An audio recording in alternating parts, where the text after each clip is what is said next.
Okay, number 17 in section 7.1. Let's take a look at this. This is a definite integral we're going to compute, and it's the definite integral from 1 to 6 of x times the natural log of x. So I'm going to have to find in order to use the fundamental theorem of calculus, part 1, I'm going to need to find the antiderivative of this function.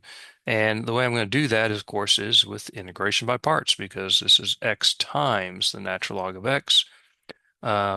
Keep in mind when we do integration by parts with limits of integration with a definite integral, the UV part needs to be evaluated at B, and at A it's subtract, right? We need to evaluate that part, and of course this we'll evaluate as a regular definite integral.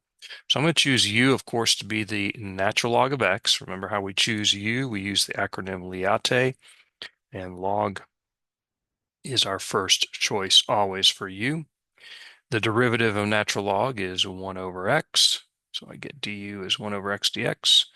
The dv is everything left over, x dx. And the antiderivative of x is 1/2 x squared. Make sure you're integrating here, not taking the derivative.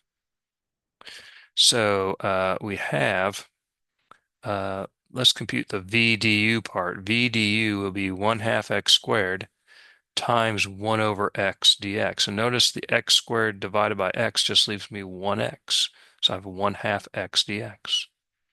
And so here it is, the integral from 1 to 6 of x natural log of x, that's the u dv, is u times v. So that's, right, multiply these two together. So 1/2 x squared times natural log of x, that's the uv. And we have to evaluate that at 6 and then at 1 and subtract, minus the integral of v du, which is this. I'll pull that 1/2 out, and we're just integrating x from 1 to 6.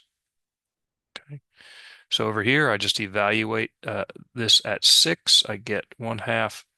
6 squared is 36, natural log of 6, minus evaluating it at 1, I get 1/2 of 1, which is 1/2 the natural log of 1.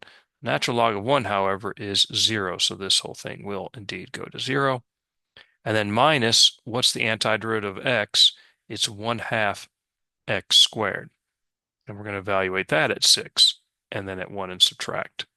So this part here simplifies down to 1/2 of 36 is 18, natural log of 6. And then this is 0. This is negative 1/2 times 1/2 is negative 1/4. And then I'm just going to evaluate x squared at 6, and then at 1. 6 squared minus 1 is 35. And so I get this as my final value for this definite integral. Okay, hope this is helpful.